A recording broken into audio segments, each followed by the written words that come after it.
Hold on. We haven't seen any response from you. Are you willing to meet with these people? Well, I'm here to announce the deployment of the National Guard to the border today. I'm working with the federal administration on securing our border, so that's what this visit and this news conference is about today. We're going to be working on the education issue. My number one priority beyond this at the state level is that we get our budget passed so we can have $400 million that's going into the K-12 formulas. We're going to be working with superintendents to get those dollars to teachers. As I've said, I'm on the teacher side. I want to see the teachers getting raises.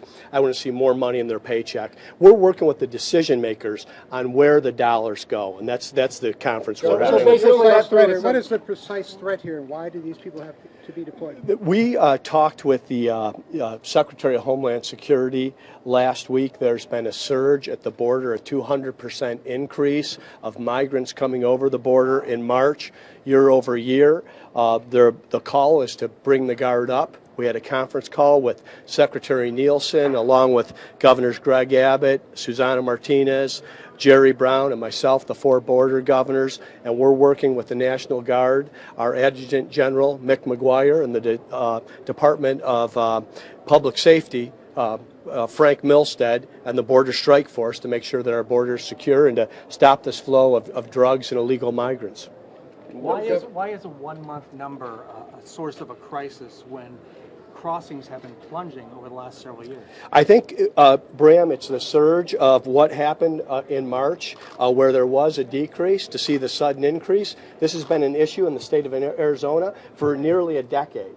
Washington was not paying attention to this for nearly a decade. Thank goodness we have a federal government that will finally pay some attention to what's happening on the border. Governor, you're going to go talk to the Chicanos por la Casa on Thursday.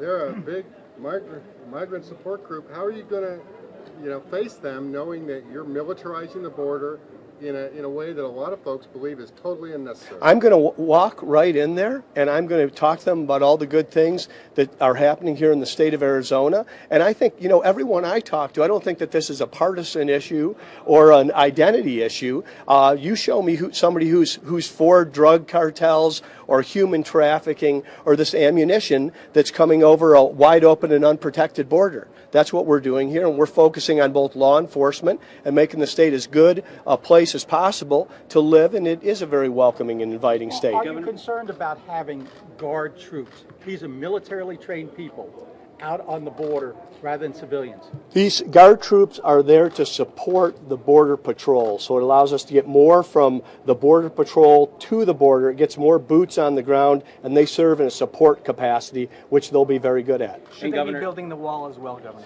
Well, border security is a top concern here. 2/3 of our border already has a wall.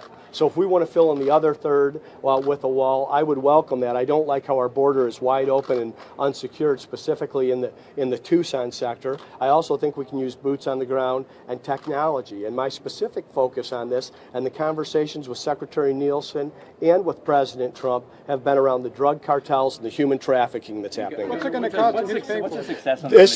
This is going to be paid for under Title 32, under the Department of Defense. The federal government is going to foot the bill here. And Governor, what's the success of this mission going to look like? And you can address the answer to my camera guy who's over there. Well, I think the success of this mission is going to be around, do we stop the flow of illegal drugs? Do we stop the flow of human trafficking? Can we stop illegal migrants from coming over? Those will be the numbers that are the measurement. That's not going to happen. Yeah. Well, wait a minute. Wait a minute. 300,000 people crossed. They're all illegal. So Well, wait a minute, Bram.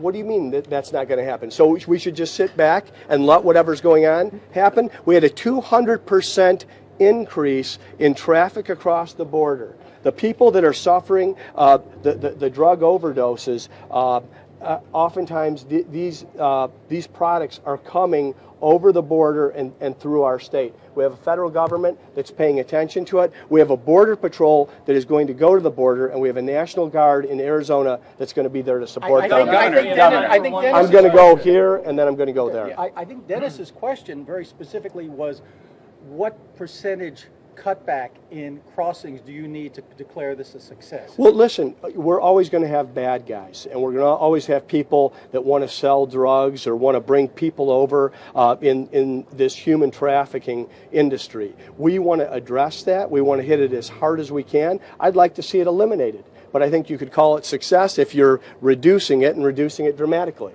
Are there already concrete plans to have them help continue finish the border wall?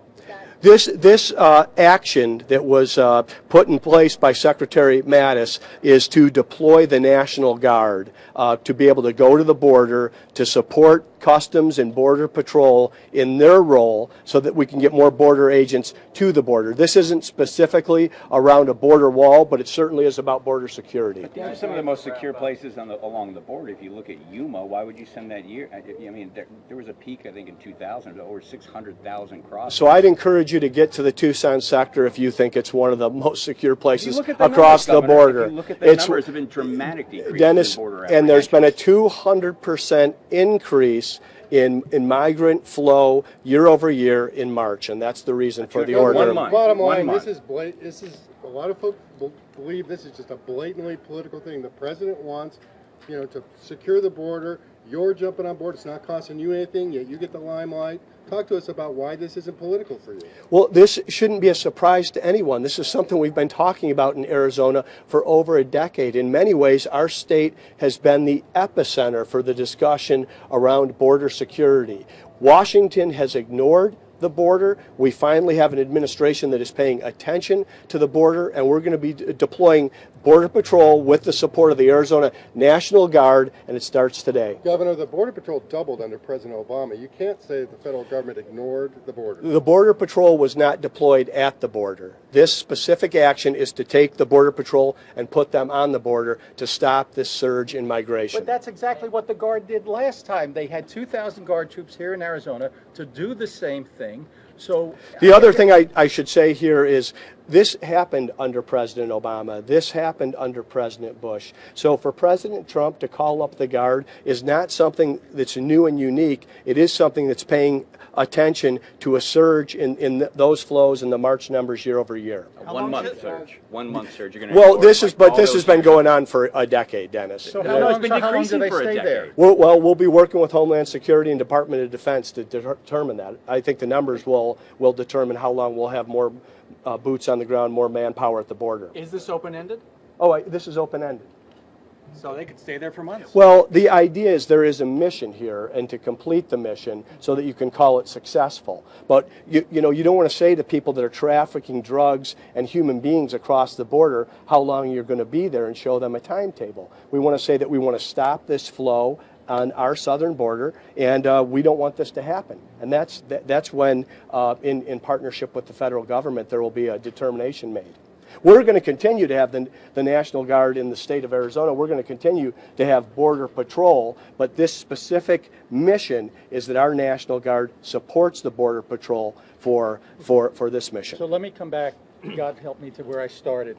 You said you're meeting with the decision makers. We're meeting with the decision makers, So basically and we're going to continue to meet with the decision makers. We put $1.7 billion additional dollars into K-12 education over the last 3 years. There's been an increase in per student spending of 10%, and the dollars available for teacher pay since 2015 have increased 9%. Those are the dollars available for raises and hiring new teachers. Now we've got $400 million additional dollars once we pass this budget.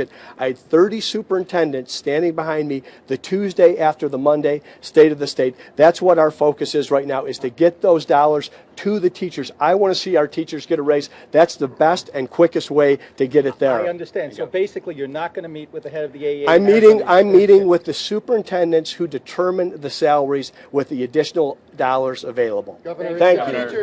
the teachers in those states, Governor, that are going to surround the Capitol. The superintendents will surround the Capitol. Hey, Dennis? Dan? Hope we all got some nice shots of the back of the governor's head. I got it. We all get those?